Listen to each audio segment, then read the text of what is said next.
Today, I'm going to have the pleasure of asking two labor and delivery nurses at Emerson some of the questions that pregnant moms or couples likely would ask, but are generally too embarrassed to ask.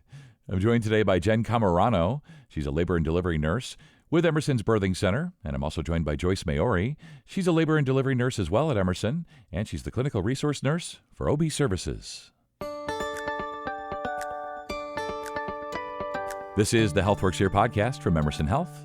I'm Scott Webb.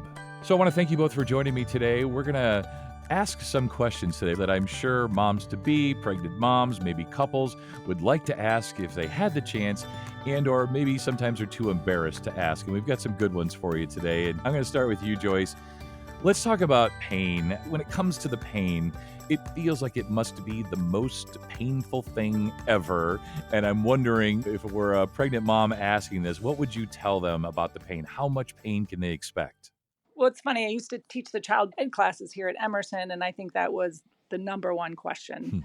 And what I would say to people is it is uncomfortable, very uncomfortable. One of the good things is the body is kind in a way that labor typically starts very slowly. And in the beginning, you're not having the excruciating pain typically with the first baby, but it does gradually increase and get worse and worse and worse. And the thing I recommend is for people to have coping mechanisms and prepare for labor, learn breathing techniques, take a childbirth ed class, educate yourself on all aspects of labor so that you're prepared. You know, you're not going to go into a marathon and run it but day one. You're going to prepare for it. So labor is similar in the way that childbirth educators compare labor to running a marathon or hiking a mountain. Is definitely want to think about things ahead of time. How are you going to manage your pain? Are you planning an epidural? Are you not planning an epidural? What is your plan? What is your birth plan? Talk to your provider, talk to your spouse, your partner about how you want to manage it, how involved you want them to be. That's the kind of thing that I recommend to people when they ask about pain. Yeah, I'm sure, Jen, you would probably echo that, right? Like, it will be painful at some point, but it's gradual and you have time to sort of adjust. But it is good to have a plan, right? Yeah, for sure. And I think like everybody has their own tolerance. And so everyone experiences labor completely different. And everyone will get labor pains and not really understand how painful it's really going to be, or they underestimate how strong they are.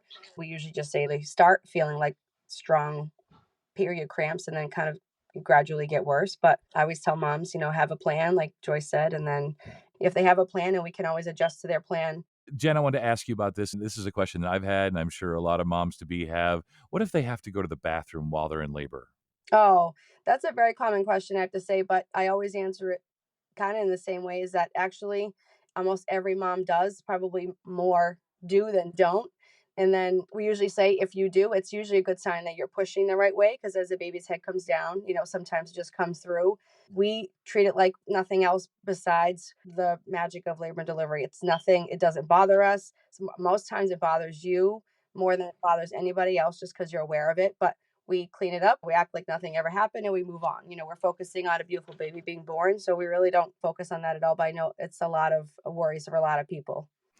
Yeah, it sounds like just a part of labor, and is sort of like when children injure themselves, you try to convince them that they're fine, you're good, keep going, keep trucking. Same thing, right? You just keep on task what you need to do. A little bit more of a serious question for you, Joyce, is about moms and babies bonding. And I'm sure that that's a concern that a lot of moms or maybe couples have. What if they don't bond with the baby right away?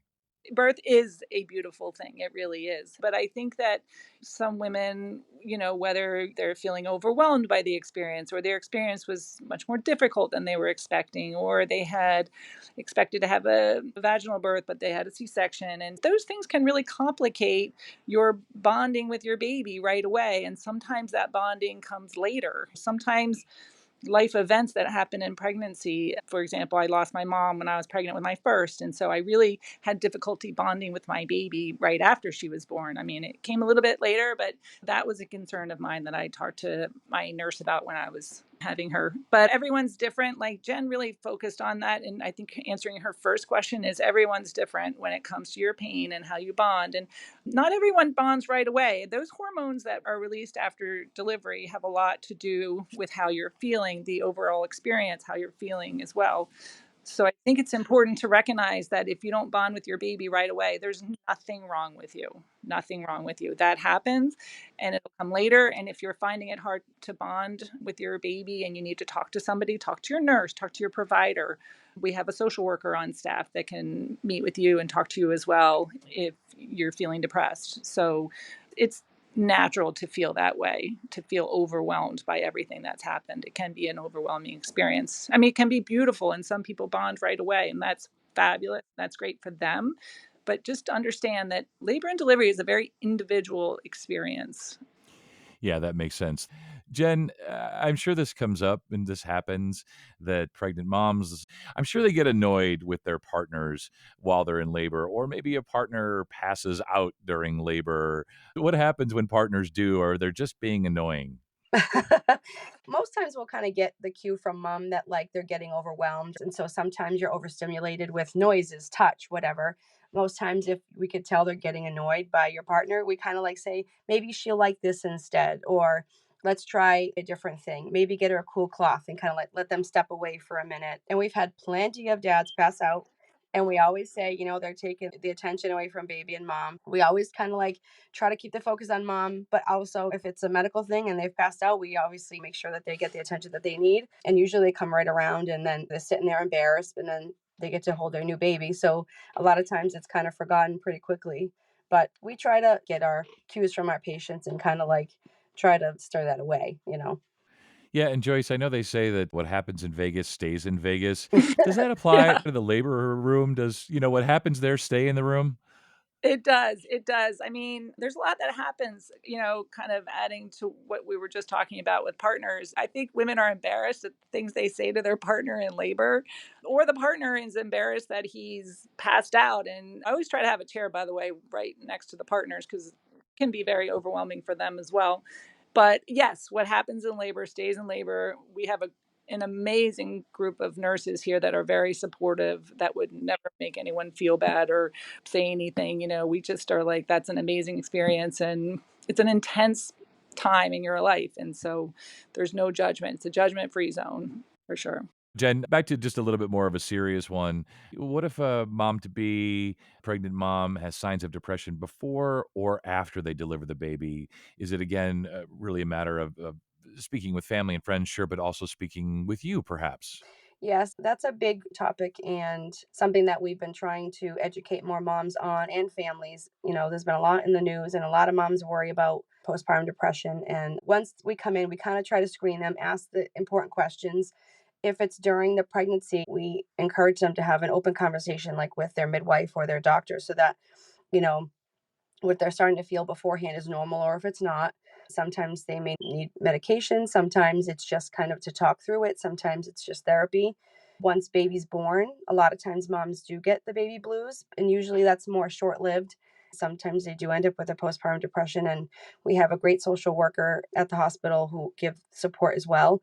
And a lot of our nurses are great with kind of saying, "Hey, this is normal," or "This is not. I'm worried about you, so maybe we should talk to your doctor, have a plan set up now for postpartum." There's always hopefully open communication very close after the delivery, just to kind of make sure things are doing okay and that the families are aware too of what the signs and symptoms are. There's a lot of resources that people are, I think, not aware of that our social worker or even the nurses provide. There's a McPat for Moms. It's a great resource for new moms on getting support, especially the baby blues.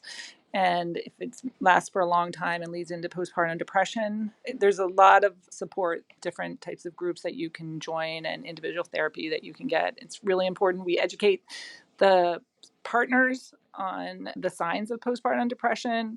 We do a lot of discharge planning around this as well. Just recognize signs and symptoms, where to go for help, and try to encourage them to speak up when they are feeling that way. Yeah, there's lots of help, lots of resources. And I want to give you a chance here, Joyce, address this one, actually the next two to both of you. What's your best tip for moms in labor? My best tip for moms in labor is, as I said earlier, just maybe have a plan and be really open with your partner on what you want, what you don't want. Bring things into the room that help you cope, such as music or a soft blanket or maybe a picture of a family member or whatever it takes to like make yourself comfortable and you're going to manage labor, but also be flexible because things change all the time. It doesn't always meet your expectations. So I think that was the biggest tip I have. I would parallel with her basically. And a lot of things I usually say to my patients is kind of when you come into the door, into your labor room, throw any expectations that you kind of had out the window and just let the labor be. A lot of times they come with this strict plan and they think like it's going to go that way. And like Joyce said, everybody's individual. It doesn't always go the way that you think it's going to go. And again, having a plan with your partner that kind of is helping guide you through it as well is usually ideal. But for them to have just an open mind, like she said, and kind of just go along with it. And a lot of times we will coach you along when things change, Definitely. Give you a chance here at the end, fun one for both of you. Jen, I'll start with you. What do you love most, let's say, about being a labor and delivery nurse at Emerson? I love that it's a small community hospital and that, we get stories all the time that, oh, I was born here, or people tell their stories. And I will most times follow if I had my 3 kids there and I was taken care of so well that that's where I wanted to be a nurse for the rest of my career. I just love how personable everybody is. Everybody's friendly and compassionate. Usually you see faces and everyone smiles at you. And it's just, for me, a warm, comforting place to be. And I work there, but even as a patient, I've, gone to other departments and I still feel the same compassion and care no matter what department it's in. But I love everything about it, honestly. That's funny. That's sort of a common thread, right? Joyce, you were telling me before we got rolling here today that you had your child there and thought, Yeah. well, I'll just be a nurse here. This is awesome. This is the place for me, right? Yeah, the experience was just so overwhelming and wonderful. And the 2 nurses who helped me deliver my baby ended up being my colleagues. And in fact, we didn't have the next day, I didn't have a name for my baby. I just couldn't think of something. So I met a tech here and her name is Lucy. And she came in, she's like, hi, my name's Lucy. And I said, I love that name. And we talked about it. And then I named her Lucy. And now I work with Lucy. And it's so wonderful. We do have such an amazing team here. And, the one thing I really want to say is having a baby is one of the biggest milestones in your life. And I take that very seriously. And I'm really, really proud to be a part of it. That's so awesome. Well, it's been great to get to know you guys today, and we've had some fun along the way. A couple of serious questions, but generally a whole lot of fun and smiles on everyone's faces today. So thank you so much, and you both stay well. All right. Thank you. Thank you. And visit emersonhealth.org/baby to learn more about giving birth at Emerson, schedule a tour of the birthing center, and learn more about support groups. And thanks for listening to Emerson's HealthWorks Here podcast. I'm Scott Webb, and make sure to catch the next episode by subscribing to the HealthWorks Here podcast on Apple, Google, Spotify, or wherever podcasts can be heard.